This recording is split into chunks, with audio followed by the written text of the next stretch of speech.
The rain was a lonely sound tonight, drumming against the thin window pane of my tiny apartment. I wrapped my arms around my knees, wishing the cheap space heater could do more than just warm the air near my feet. Everything felt cold, except for the glow of my laptop screen. That screen was my window, and he was the view. I typed rapidly, pouring out the things I couldn't even whisper to my best friend. The struggles with rent, the crushing feeling of being utterly invisible when I walked outside, the way I felt like I was just watching my life happen instead of living it. I was Sophie, 25, a simple babysitter, and honestly, mostly just a ghost in the real world. But online, to him, I was real.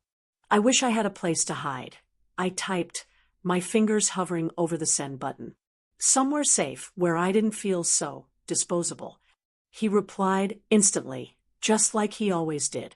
His online name was Mason Dan.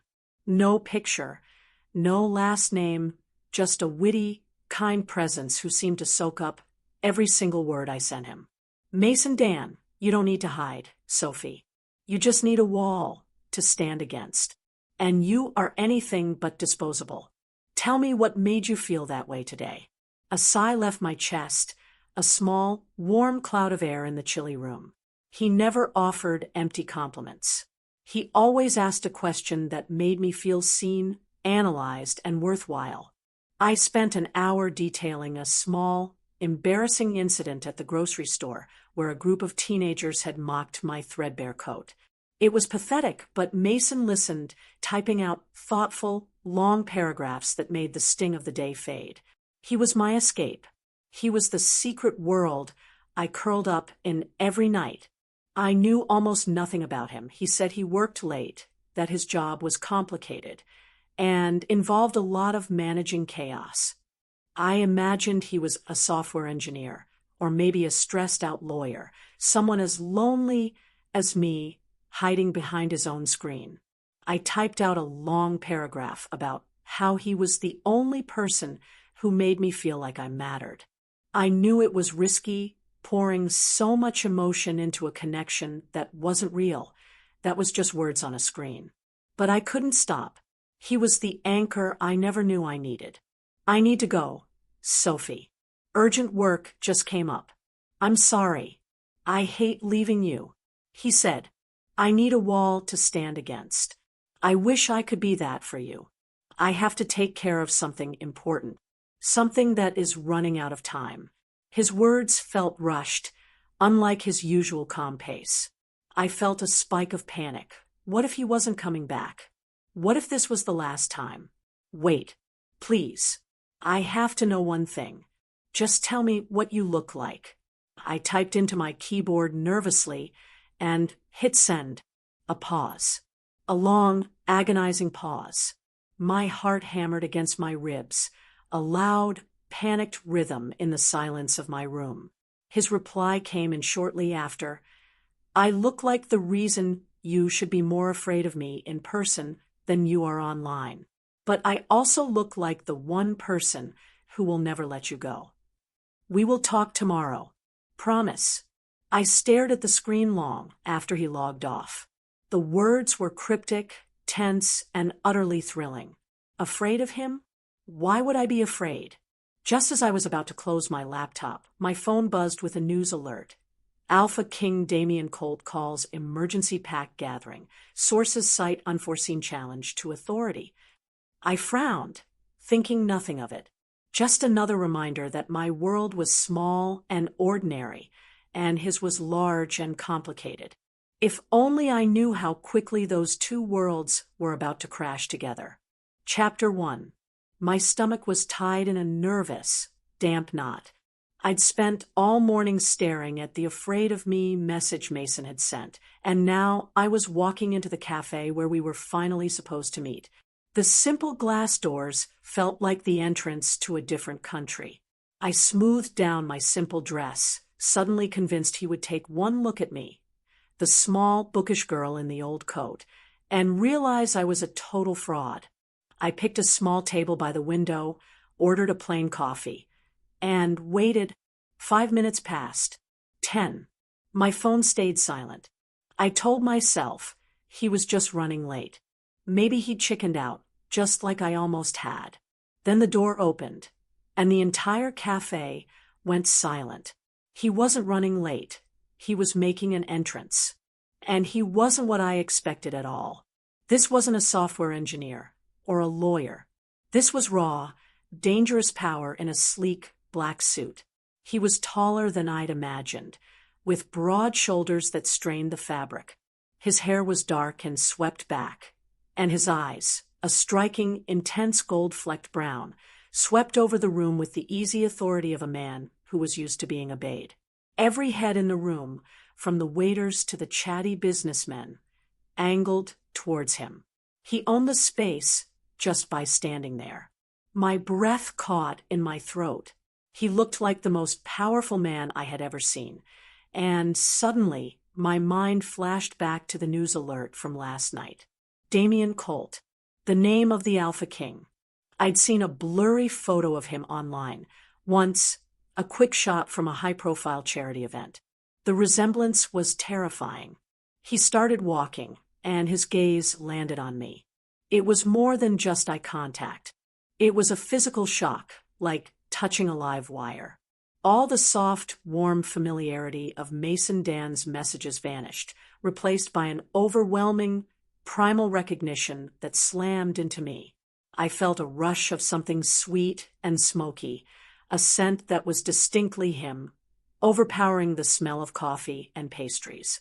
It was possessive, demanding, and utterly intoxicating.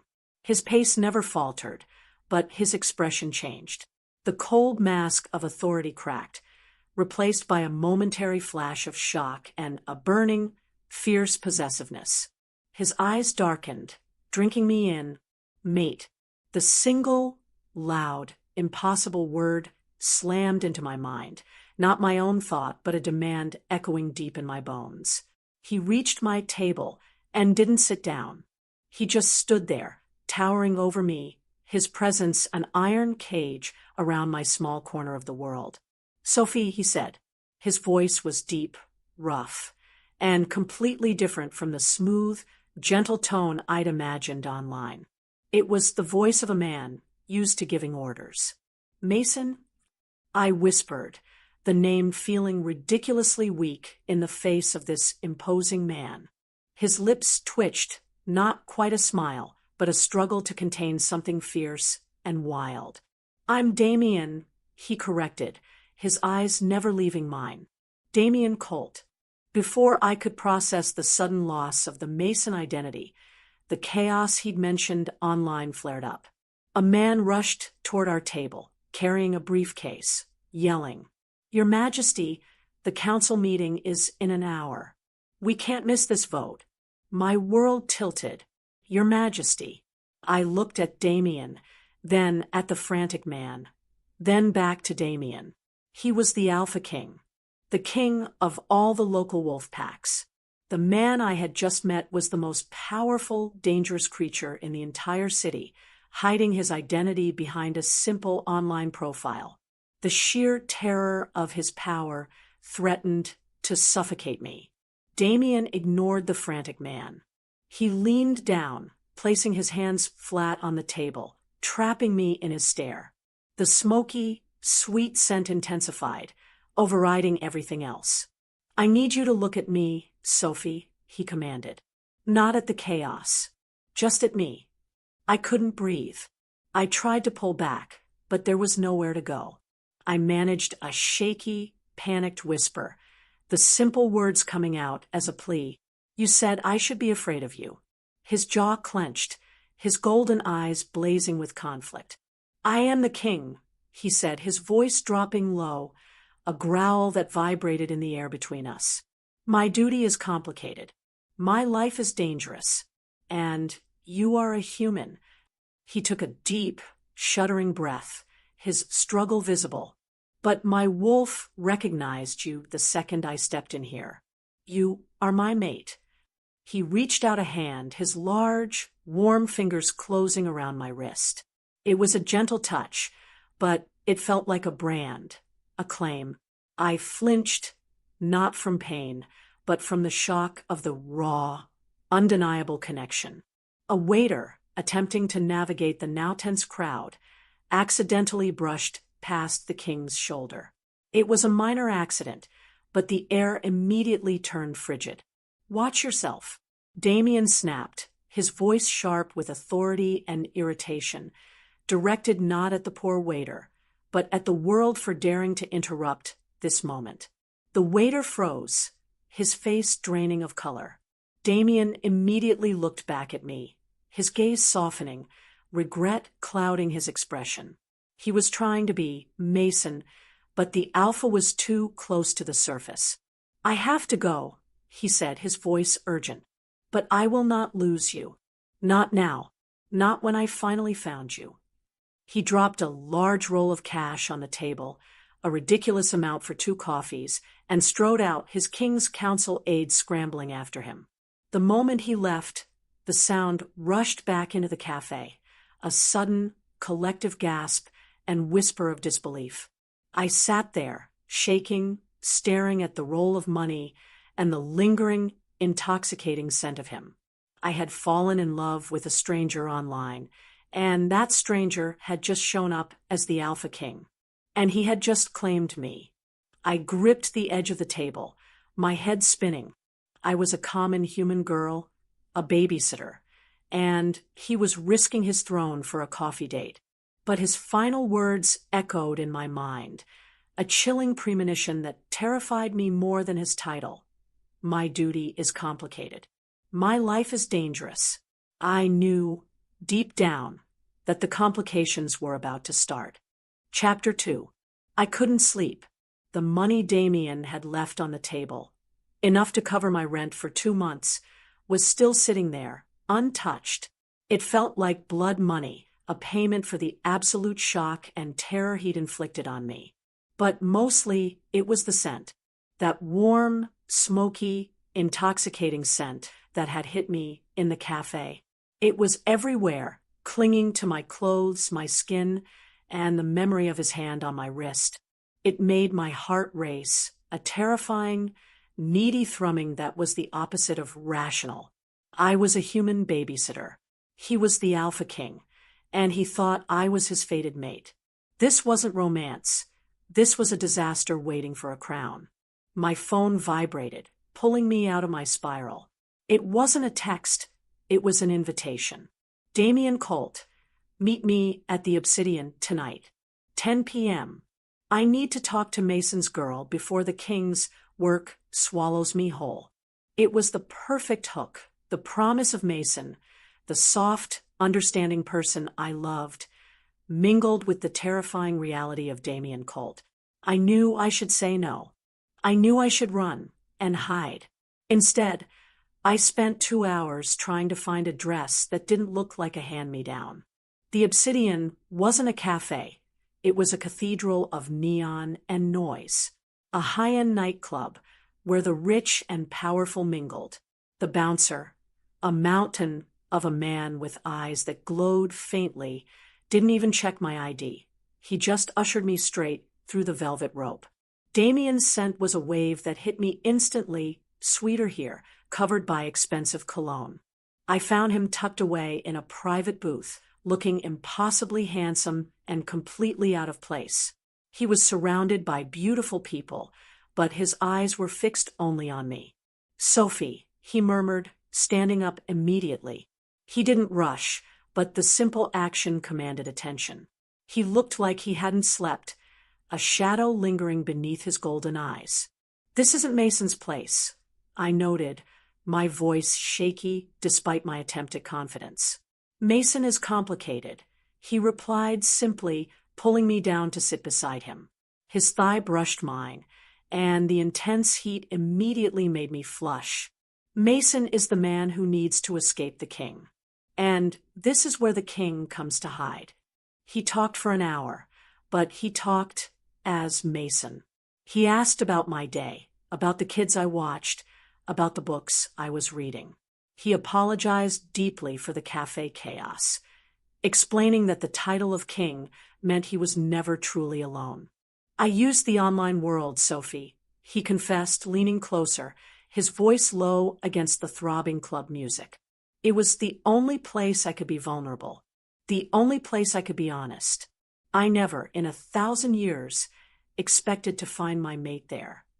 The sincerity melted the icy block of fear in my chest. He's trying, I thought.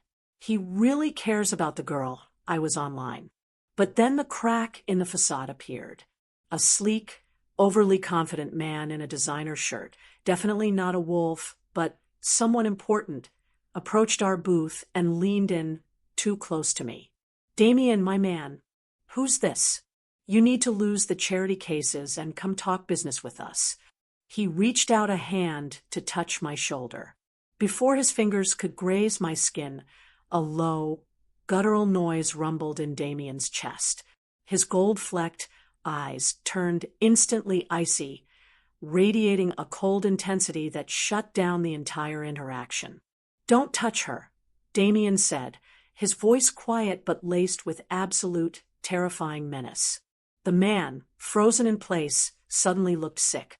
He backed away, his casual confidence shattered, stumbling over his apology. "Just business," Damien muttered, running a large hand over his face. He looked exhausted, like suppressing the alpha in front of a human was a physical strain. "You almost broke his arm with your stare," I whispered, pulling my chair slightly away. "He shouldn't have put his hands on what is mine," Damien replied, his voice still tight. It was a raw, unfiltered claim that made my heart hammer, with a mix of fear and strange satisfaction. "Mine." Before I could process that word, his phone rang. The screen flashed Ryan, Beta. Damien picked up instantly, his entire posture changing. The soft, tired man vanished. He was the king again. "Yes. No, the vote stands. I don't care about Elias's posturing. Tell him to respect the decree or face the consequences." He spoke in quick, clipped sentences that were harsh and demanding. The authority in his tone was dizzying. I realized with a sinking feeling that the man on the other side of the booth, the man talking business, was the real Damien Colt, and he was terrifyingly complicated. He hung up, running a hand through his dark hair, looking weary. "Council of Elders," he sighed, seeing my wide eyes. "They're circling. They hate that I'm here. They hate that I'm with you." "Why?" I asked, though I already knew the answer. "Because I'm human?" "Because you're weak," he corrected bluntly, making me flinch. "In their eyes, they believe a human mate makes me vulnerable, makes the pack weak. They want a powerful pureblood Luna to secure the bloodline. My uncle Elias is leading the charge. The danger was real. The man I loved was risking his entire world just to sit next to me. Then why are we here?" I asked, pushing back, standing up. "Go be the king. Let me be the babysitter." He stood too, suddenly closing the distance between us. His expression was tormented. "You don't understand," he said, his voice raw. He reached for my face, his thumb gently brushing under my eye. "My wolf won't let me. I spent months searching for the only place I felt peace. And now that I know that peace has a face, a scent, a touch, I can't let go." He leaned in, his lips just a breath away from mine. My mind screamed king. Danger, but my body was melting, desperate for the kiss. "Stay with me tonight," he whispered, his eyes dark with desperate need. "Just tonight. Let me show you what Mason and the king want from you." My heart pounded, so hard I thought it might burst through my ribs. I knew if I said yes, there was no going back to my ordinary life. His urgency, his sheer power, and the terrifying promise in his eyes were the biggest hook he could have thrown. I started, but before I could answer, a loud, deep crack of thunder ripped through the city outside. The lights in the club flickered and died, plunging the entire room into blackness. The human screams were immediate, but in the sudden darkness, I heard something else, a collective, predatory growl from the wolves in the club a sound of unleashed instinct. And then I felt Damien's body tense, his muscles coiling. His hand clamped around mine, possessive and strong. "Sophie," he breathed, his voice an urgent warning. "The power isn't just out. Something's wrong. You need to stay right next to me." The blackout was more than just a power outage. It was an invitation to chaos. Chapter 3. I woke up alone. The moment the club lights had flickered back on after the blackout, Damien had been gone, melting into the crowd with the speed of a true predator. He didn't even say goodbye. He just gave my hand one final, crushing squeeze. "Go home, Sophie," he'd ordered, his eyes glowing faintly in the dim club light. "Stay safe." And that was it. The king was gone, leaving me to process the terrifying reality. The man I loved was hunting, or being hunted. I spent the next 2 days in a blur. I tried to focus on my babysitting job, but all I could hear was his deep voice. All I could smell was that sweet, smoky scent. I knew I couldn't go back to just being Mason's friend. I had to know the truth about Damien Colt. My bookish nature kicked in. I started digging. I didn't use the usual search engines. I used the deep dive historical archives I knew from researching my college papers. I searched for Alpha King and Colt family. The results were overwhelming. The Colt family wasn't just wealthy. They were royalty. They were the undisputed rulers of the largest shifter pack in the region. Damien wasn't just an alpha, he was the Alpha King. I found sleek photos of him standing next to politicians, commanding boardrooms, and overseeing enormous territories. His face in these photos was completely blank, the guarded, intimidating mask he wore when the council aide had yelled at him in the cafe. There was no trace of the kind, thoughtful man who signed off as Mason Dan. The terror was mixed with a burning, desperate confusion. Why me? Why a human? I needed to talk to him as Mason won last time. I opened our chat window, my fingers trembling over the keyboard. "Sophie, the truth is out. I know who you are." He replied immediately. "Damien Colt. Sophie, we need to talk. Not here." "Sophie, no. Here. I need to know why you lied to me. Why you used a fake name. Damien Colt, I didn't lie. Mason is part of me. The part that needed peace. The part that needed to escape." "Sophie, escape what? Escape being king? What kind of king has to hide from his people?" "Damien Colt, the kind that is surrounded by traditionalists. The kind that is being watched by his uncle Elias. The kind that isn't allowed to be human, let alone love a human." The chat felt empty, hollow. I needed to see his face, to smell that scent, to feel the heat of his presence, to believe him. "Sophie, I'm coming to your mansion." "Damien Colt, no. It's too dangerous right now. My house is not a safe place for you." "Sophie, then tell me where to go. Because I can't keep living with a king who pretended to be a stranger." A minute passed. It felt like an eternity. "Damien Colt, the city park. The one near the old oak tree. In 1 hour." I arrived first, shivering in the cold evening air, staring at the huge, ancient oak tree.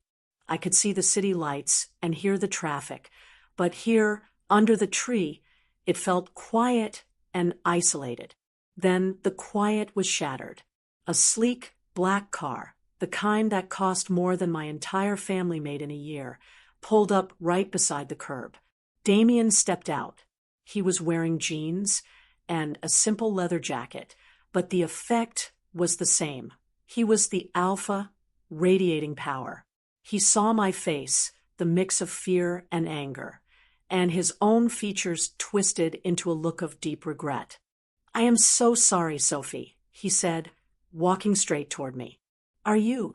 I asked, backing up until my spine hit the rough bark of the tree. "You're the king. You pretended to be a lonely guy, so you could—" "What?" "Find an easy target to mess with." His eyes flashed with hurt, but the gold in them was still fierce. He didn't deny his title or his power. The mask was entirely off. I fell in love with a human online, he admitted, his voice rough. It was the only place I felt free, where my title meant nothing. I never expected the mate bond to hit us both when we met in person. I never expected destiny to find me in a coffee shop. He took another step, and that familiar, smoky scent enveloped me. It was so intense that my human defenses buckled. My anger turned to aching desire. A terrifying truth I couldn't fight.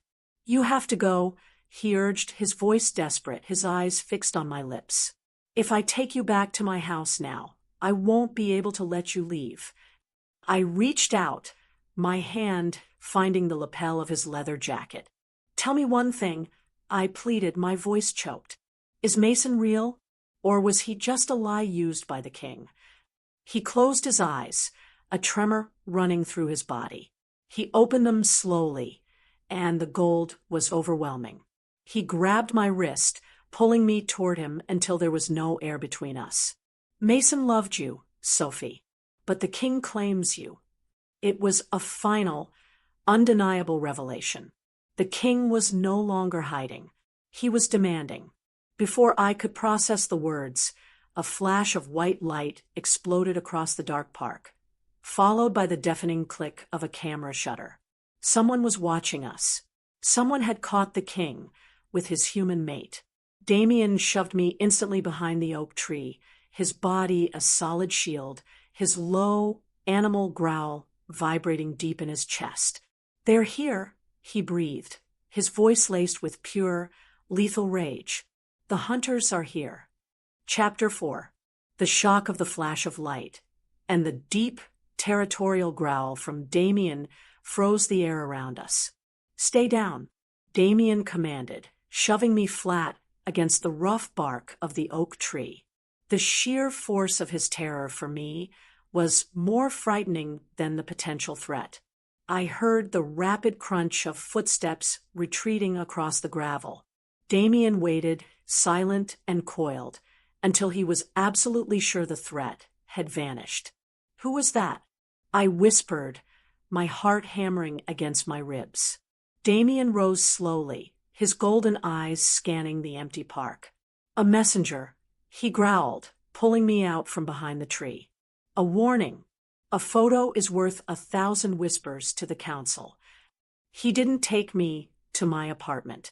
He drove us directly back to his hidden world, the sleek, modern mansion I'd seen in the background of the news photos. It was massive, silent, and felt like a fortress. Inside, the house felt opulent and incredibly lonely. It was clearly a place of power, not comfort. "They've seen us together now," Damien said, stripping off his jacket.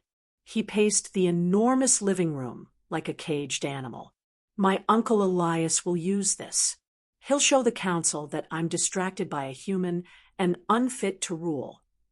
"Then you have to send me away," I said, the words tasting like ash.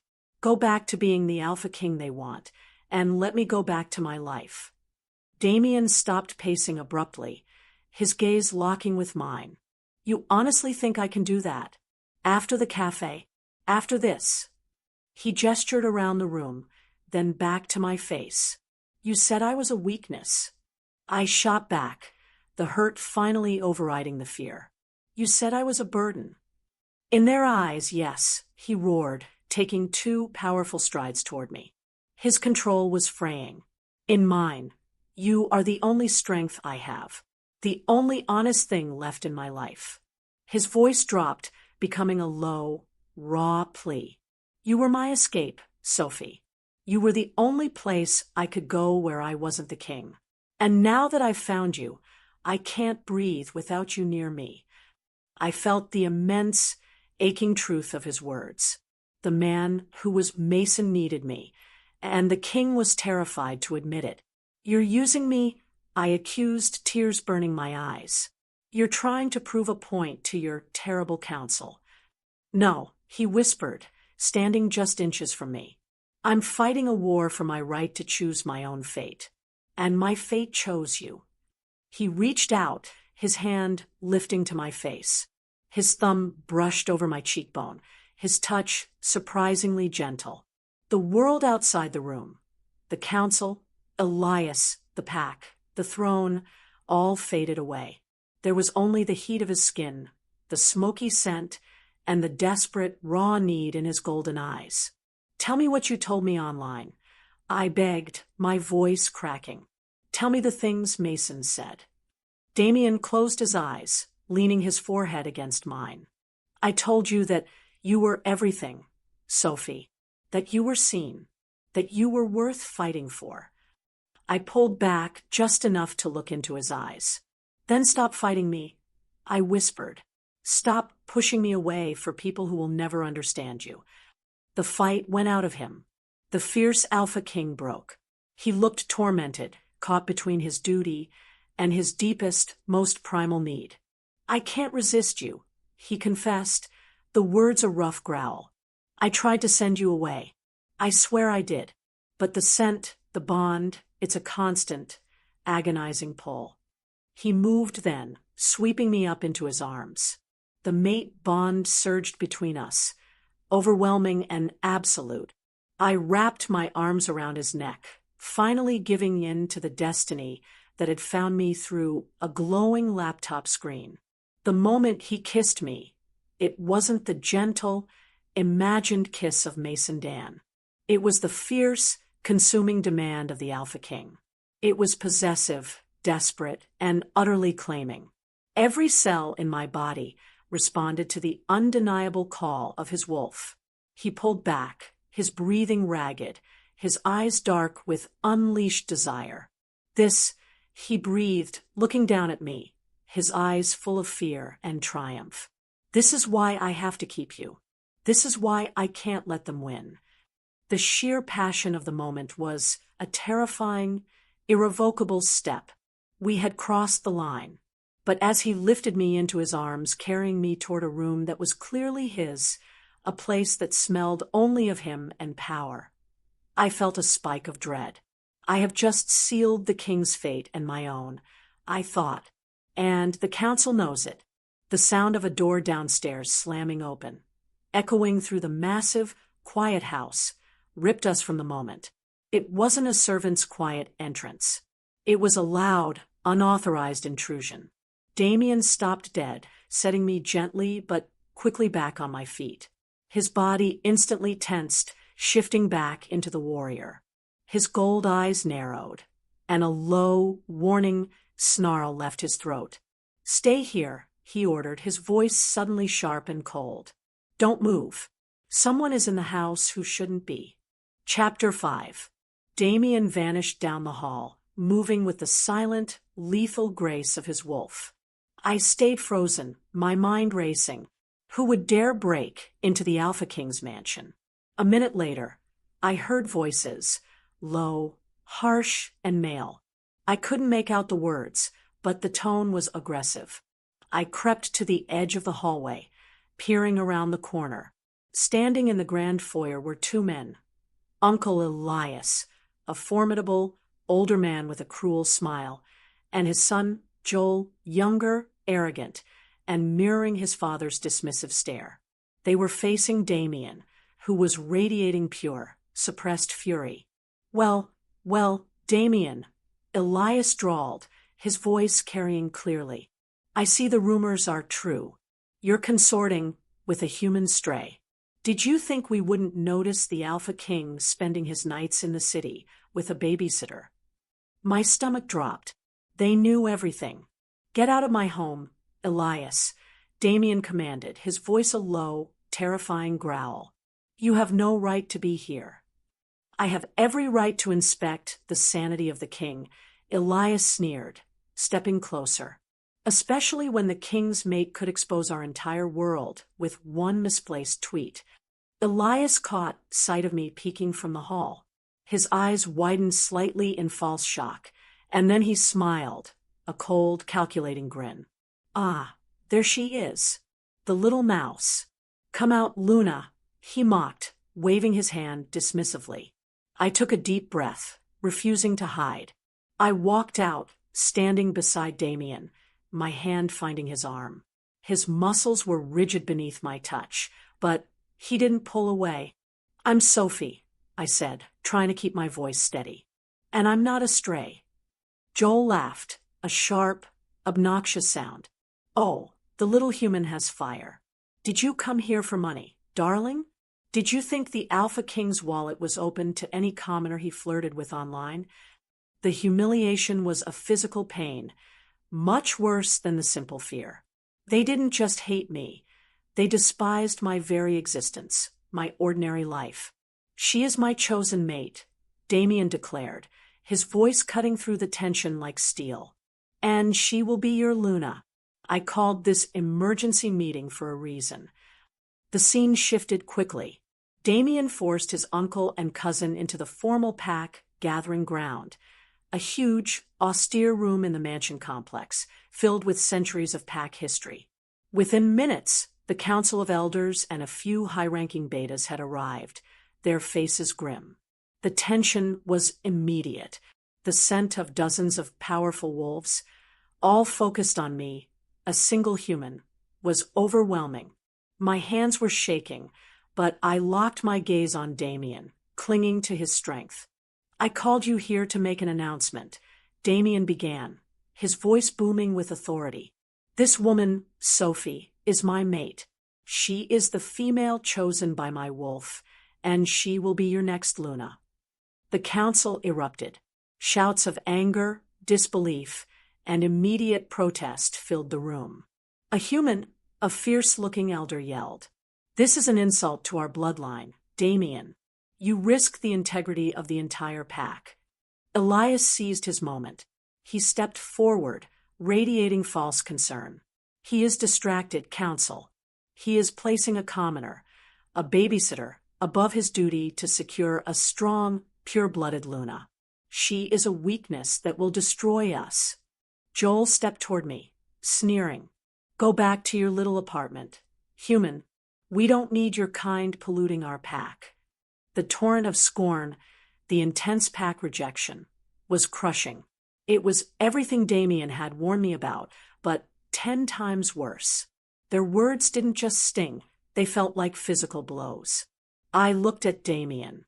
He was standing like a rock, his jaw set, ready to fight them all. But I saw the deep sorrow in his eyes, the guilt that he had dragged me into this hell. I couldn't watch him sacrifice everything, his throne, his safety, his pack, for a human girl who was now the source of public mockery. I couldn't be his weakness. With a heart-wrenching sob that I couldn't suppress, I pulled my hand from Damien's iron grip. "I can't," I choked out, tears finally streaming down my face. "I can't be this for you. I won't be your ruin." I didn't wait for his reaction. I turned and ran. I ran out of the gathering ground, past the grim-faced guards, out of the imposing mansion, and into the dark, silent city night. I just ran, leaving the Alpha King to face his entire kingdom alone. I was running from the king, but I knew, with crushing certainty, I was also running from Mason Dan. I had run from my destiny. Chapter 6. The city streets were a terrifying blur. I didn't stop until my lungs were screaming, and my legs felt like rubber. I finally collapsed onto a bus stop bench a mile from Damien's mansion, gasping for air. The freezing night air did nothing to cool the burning shame on my face. They were right. Uncle Elias and Joel were right. I was weak. I was a commoner. And I was absolutely, totally ruining the king. I checked my phone. It was already filled with furious messages and missed calls from Damien. I had to stop this. I had to let him go back to his throne. I forced my trembling hands to open my messaging app. I didn't text Damien. I texted Mason Dan. That felt safer, more final. "Me, I'm sorry. I can't do this to you. You need a strong Luna to protect your pack, not a human burden to defend. My love isn't worth your throne." I hit send. It was the hardest thing I'd ever written, and it felt like ripping my own heart out. I managed to flag down a taxi and directed the driver to my tiny apartment. I didn't even look back. All I could think about was the look on Damien's face, the mixture of rage, pain, and betrayal, as I ran away from him, in front of his entire court. The moment I stepped inside my apartment, the familiar smell of stale coffee and old books was a comfort. I was back where I belonged, safe, small, and invisible. I changed into my oldest sweats and curled up on the couch, staring at the muted television. I felt a crushing loneliness, far worse than the loneliness I'd felt before I met Mason Dan. Back then, I didn't know what I was missing. Now I did. I was missing destiny. I was missing the roar of the Alpha King. My phone rang again. It was Damien. I let it ring. He tried once more, and then his calls stopped. The silence was deafening. Just as I was sinking into despair, a new message popped up. It wasn't from a known number. Unknown. The king is distracted. The council sees his weakness. Your foolish affection has given us the chance we needed. Run while you still can, little human. It was a chilling message. It confirmed that the moment I ran, Elias and Joel had used it as proof that Damien was unstable and that his human mate was a danger. They were moving against him, and I had handed them the weapon. I felt sick. I hadn't saved him. I had just made the job easier for his enemies. I got up and paced my small living room, biting my lip hard enough to taste blood. I had to warn him. I opened my chat to Damien again. I typed a rapid warning. Elias is mobilizing. He thinks I'm proof of your weakness. I heard about a vote. Before I could finish, I heard a sound outside my door. It wasn't the sound of my elderly neighbor. It was a faint, scraping sound, followed by the soft, rhythmic click of a lock being picked. My breath hitched. The person sending the threat was outside my door. I backed up silently, my eyes glued to the old wooden door. My small apartment suddenly felt less like a sanctuary and more like a flimsy trap. I reached for the only thing I could think of, an old, heavy metal bookend shaped like a wolf. The irony of picking up a metal wolf for protection wasn't lost on me. The lock clicked one final, awful time. The door swung inward slowly, revealing a large silhouette. It wasn't Damien. It was a man I recognized from the pack gathering, a tall, heavy-set man with cold eyes who had stood near Elias. He stepped inside, his expression grim and completely without pity. He was wearing dark clothes, and he carried a subtle but distinct smoky scent, not Damien's sweet, warm musk, but a sharp, acrid smell that spoke of violence. "The king is busy," the man sneered, his voice deep and rough. "But I have a message from the future king." He looked directly at me, his eyes filled with pure hatred. "You leave the king alone, woman, or you won't live long enough to watch him fall." Chapter 7. The man who stood in my doorway, Victor, was huge. The sharp, acrid scent of hostility rolled off him, replacing the faint, smoky comfort of Damien's lingering presence. He was clearly an enforcer for Uncle Elias, and he wasn't here to talk. "You leave the king alone, little human," Victor repeated, his voice menacing. "Or you won't live long enough to watch him fall." I didn't scream. My fear was so intense that it actually short-circuited into a cold, hard focus. I was a babysitter, yes, but I spent my life looking out for the unexpected, the sudden fever, the fall on the playground, the danger parents ignored. This was just a much bigger, uglier problem. He took a slow step toward me, clearly underestimating me. "Don't be stupid," he warned, his eyes flicking to the cheap deadbolt on the door. "No one is coming." "I know," I whispered, clutching the heavy, wolf-shaped metal bookend behind my back. He raised his hand, a massive fist that could crush my skull, and lunged. Instinct took over. I didn't try to fight him head-on. I was too small. Instead, I ducked under his reaching arm, spinning to the side. As I moved, I swung the heavy metal bookend with all my strength, aiming low, right at his knee. A sickening crack echoed in the small apartment. Victor roared, a terrifying sound that was more animal than human, and stumbled. He wasn't seriously hurt. Wolves heal fast, but the unexpected blow to a vulnerable joint threw him off balance. He wheeled around, his eyes blazing with shock and immediate, focused rage. "You little human pest," he snarled, abandoning the pretense of delivering a message. He lunged again, this time faster, intent on silencing me. I scrambled backward, knocking over the lamp beside my couch, plunging that corner of the room into shadow. He was too fast. He grabbed a handful of my shirt, lifting me easily off the floor. I swung the bookend wildly, hitting his massive chest, but it barely made him flinch. "You should have stayed invisible," he spat, slamming me against the wall. The impact knocked the air from my lungs and sent a white flash of pain through my head.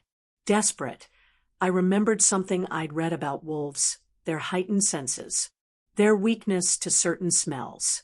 I reached for the small, cheap bottle of pepper spray. I kept on my key ring, something I'd never used before. As his face came closer, distorted by fury, I aimed straight for his eyes and pressed the button. A thick, searing cloud erupted in the air. Victor screamed, dropping me instantly. His hands flew to his face, clawing at his burning eyes. The smoky, acrid scent of his wolf mixed with the sharp, acidic cloud of the spray, creating a dizzying, choking fog. He stumbled blindly, roaring in pain and confusion, smashing into my cheap bookshelf. This was my chance. I didn't try to grab my keys or my purse. I just ran.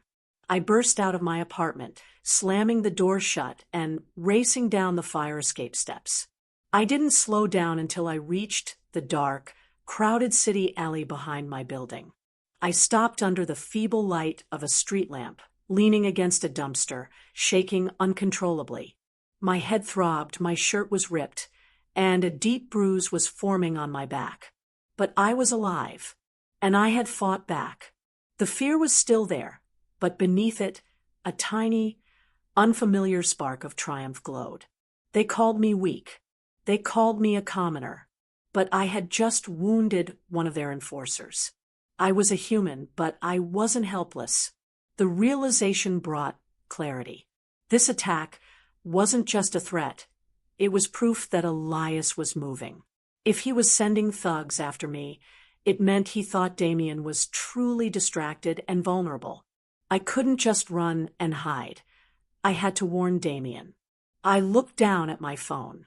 It had cracked slightly when I hit the wall, but it was still functional.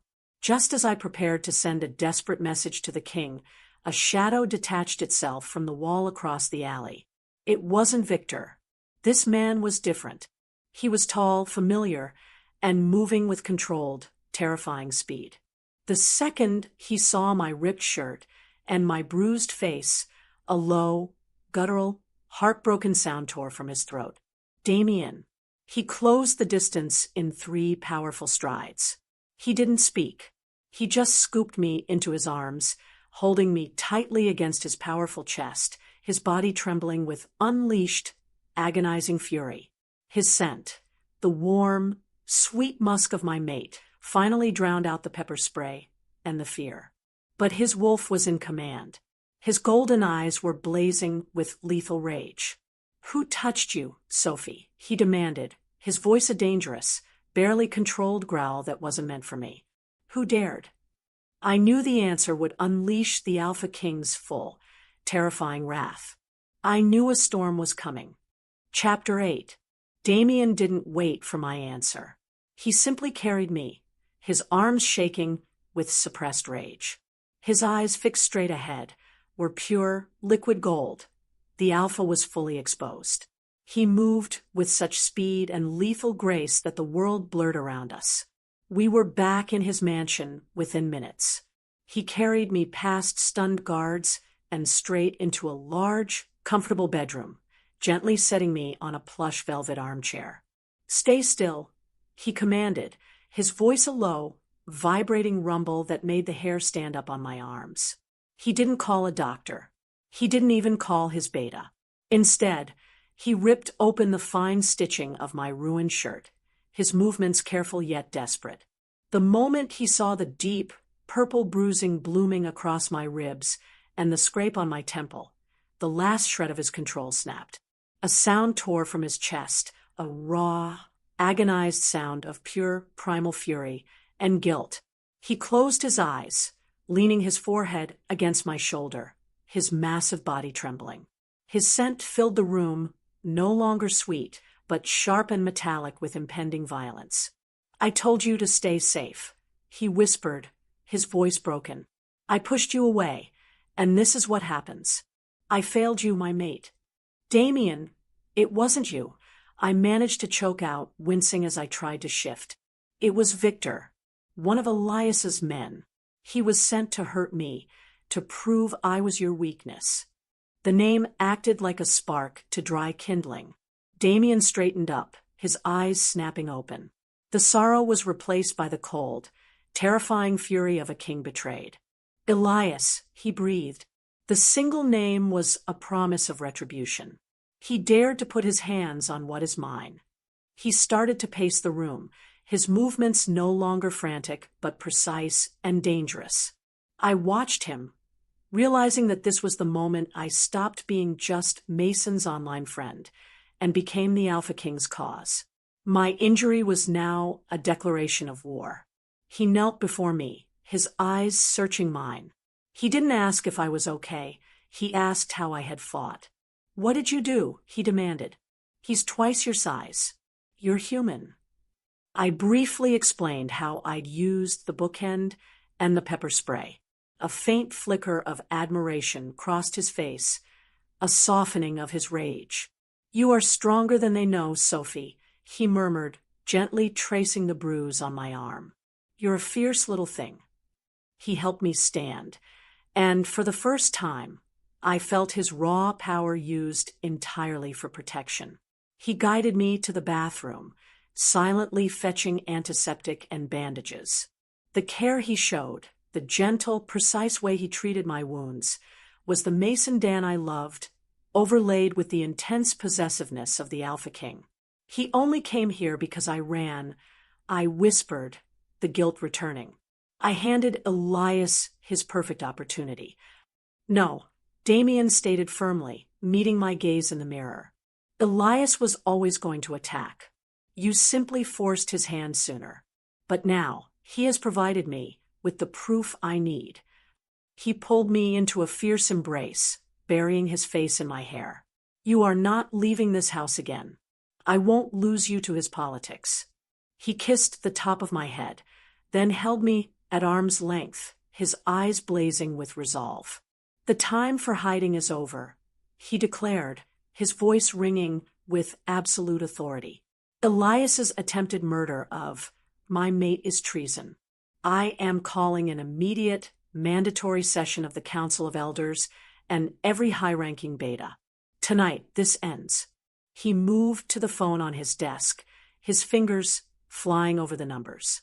I heard him speaking to his most trusted men, his orders sharp and uncompromising. "Bring Elias and his son, Joel, to the gathering hall now," he commanded into the receiver. "And bring security footage from the alley near the babysitter's apartment. We have proof of treason against the throne." He slammed the phone down, turning back to me, the golden fire in his eyes burning brighter than ever. "Get dressed, Luna," he said, the title not a mockery but a firm statement of fact. "You are coming with me. You will face them, and they will see that the human they called weak is the one who will expose their entire plot." The air was thick with the scent of destiny and the promise of a violent final confrontation. I was terrified, bruised, and human, but I realized I was also the Alpha King's ultimate weapon. I had to face the pack that hated me. Chapter 9. The gathering hall, usually reserved for formal pack announcements, felt like a coliseum ready for battle. Every seat was filled with high-ranking wolves, betas, elders, and powerful pack members, their eyes fixed on the raised dais. The atmosphere was a poisonous mix of curiosity and hostility, thick with the scent of dozens of powerful wolves. Damien led me in, his hand clamped around mine. He moved slowly, deliberately, forcing every single wolf in the room to look at the human, he claimed. My bruises were visible, a silent testament to the violence I'd endured. Uncle Elias and Joel stood to the side, looking confident but slightly uneasy. They had clearly underestimated Damien's reaction. Damien didn't wait for greetings. He led me to the front and turned to face the room. His alpha aura was overwhelming, a dense wave of power that instantly quieted the restless pack members. You called this gathering to question my fitness to rule. Damien's voice boomed, sharp and cold. I called this gathering to expose treason against the Alpha King. Elias sneered, stepping forward. Treason? Damien, you are delusional. The only treason is your insistence on parading this weak human as our Luna. She runs from a few harsh words, proving she's unfit to stand beside the king. I ran to protect him. I interjected, my voice shaking, but loud enough to carry. I left because I was afraid I would be his weakness. But his uncle decided that wasn't enough. He decided I had to be silenced. Damien held up his hand, silencing the council's immediate clamor. You speak of weakness. Elias, Damien growled, pulling out his phone. But weakness lies in those who stab the Alpha in the back. I have proof that Elias ordered the physical assault and attempted kidnapping of my mate, Sophie, a direct attack on the king's authority. He played the silent security footage on a massive screen behind him, the blurred but undeniable image of Victor, Elias's known enforcer, breaking into my apartment and dragging me against the wall. He paused the video, pointing to Victor's face. Elias used pack resources and a pack member to harm an innocent citizen and undermine the throne, Damien stated.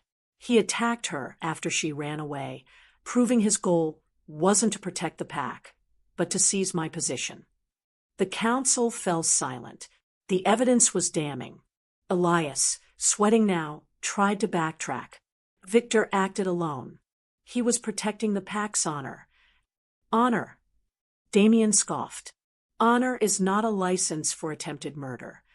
The head elder, an imposing woman named Elder Frey, finally spoke, her voice measured. Damien, even if Elias is guilty of treason, it does not solve the fundamental issue. She is human. The pack demands a strong Luna. You have been given an ultimatum. Reject the human, secure a proper Luna, or forfeit the throne. The entire room held its breath. This was the moment of truth, the clash between Alpha's duty and fated love. Damien looked at me, and in his eyes, I saw not the king, but Mason Dan, the intense, vulnerable man who had shared his fears with a stranger online. He reached for my hand, interlacing our fingers, his grip impossibly strong. I have already sacrificed enough of my life for your traditions, Damien said, his voice ringing with fierce conviction. I found the only peace, the only happiness, the only destiny that has ever been offered to me. And that destiny is not a pureblood title. It's this woman.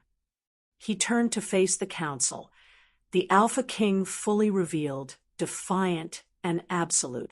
I will not reject her, he declared, his voice a battle cry that shook the rafters. I will not reject my mate. She faced down your enforcer with nothing but her human wit, and she survived. She is braver than half the wolves in this room. He took a step forward, leaving me standing alone, showing his willingness to walk away. Elias and Joel are charged with treason and attempted murder of the Luna. As for my throne, take it. I choose Sophie. I choose my destiny. And if you force me to choose, I will tear this pack apart before I let you harm her. The declaration was shocking. He was risking everything for me. The council was in utter chaos, screaming, arguing, the air thick with political turmoil. They had expected him to fold, not to declare war. Elder Frey looked at the panic in the room, then at the blazing conviction on Damien's face. She knew they couldn't survive a civil war against a king so utterly devoted to his mate. But then Joel, seeing his opportunity vanish, broke free from his guards, his eyes wild with desperation. He lunged straight for me. Chapter 10. Joel's attack was swift and fueled by desperate rage. Seeing his chance at the throne dissolving, he abandoned all pretense of politics and lunged directly for me, aiming to remove the weakness that ruined his family's plot. I screamed, but before his hand could connect, Damien moved. It wasn't human speed, it was a black blur. A sickening sound of bone meeting bone filled the chamber. Damien intercepted Joel mid-lunge, his arm smashing into Joel's jaw with surgical precision. Joel crumpled instantly, unconscious before he hit the marble floor. The raw, violent power of the Alpha King, finally unleashed, was terrifying. Silence descended, broken only by the ragged breathing of the wolves. They had just witnessed a king fight, not with words, but with a primal defense of his mate. Damien stood over Joel's limp body, his chest heaving, his golden eyes sweeping over the council. There was no defiance left in his gaze, only cold, absolute certainty. The attack on my mate in her home was treason, Damien stated, his voice now dangerously calm. The attack on my mate in this sacred hall is proof of their guilt and their ambition. Elder Frey, the head elder, finally stepped down from the dais, her face etched with defeat and realization. She looked at the king, then at the bruised human standing beside him. "You have chosen your path, Alpha King," she said slowly, her voice carrying across the room. "And you have secured the evidence of your uncle's betrayal. The council must adhere to pack law." The tide had turned. Facing the king's unstoppable devotion and the clear evidence of Elias's treachery, the council made their reluctant decision. They accepted me. They had to. They couldn't risk civil war over a human when the current king was clearly willing to destroy his own life to keep her safe. Elias and Joel are charged with high treason against the Alpha, Elder Frey announced formally. They will face exile. The matter is closed. A wave of exhausted relief washed over me, but I still felt faint. I reached for Damien's hand, clinging to him. Damien looked at his uncle Elias, who was now being guarded by two betas. Elias's eyes were filled with bitter hatred, not regret. I spoke then, my voice quiet, but firm enough to be heard in the silent room. "Damien, wait." He looked down at me, surprised. I stepped forward, facing my defeated enemy. "Uncle Elias," I said, meeting his hateful gaze. "Your goal was to protect the pack's bloodline. I understand that, but you tried to use violence and murder. For that, you deserve the full penalty." I paused, looking from Elias to Joel's unconscious form. "But the pack needs healing now, not more violence. Exile is enough. We will not spill more blood tonight." It was a show of Luna grace, a quiet strength that contradicted everything they had accused me of.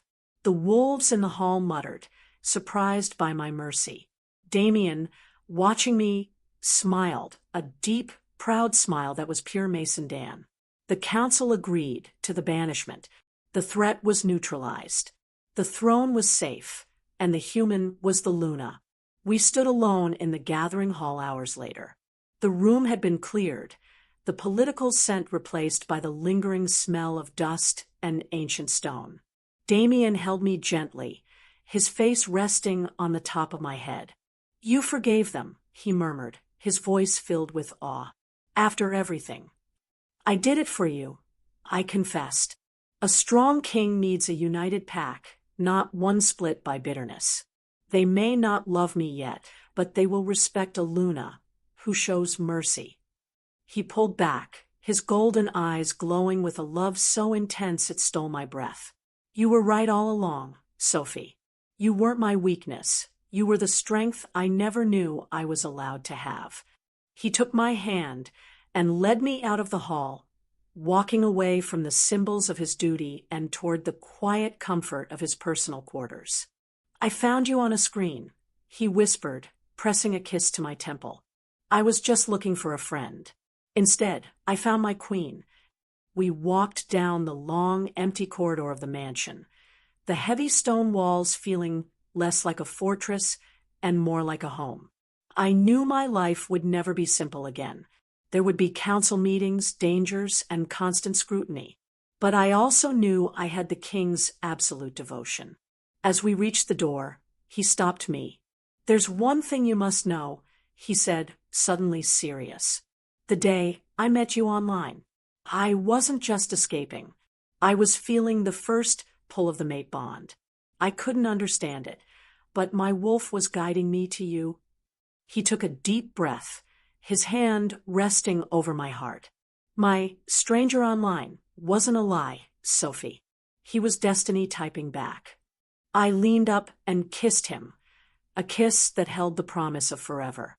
I love you, Damien Colt, I whispered, and I you, my Luna.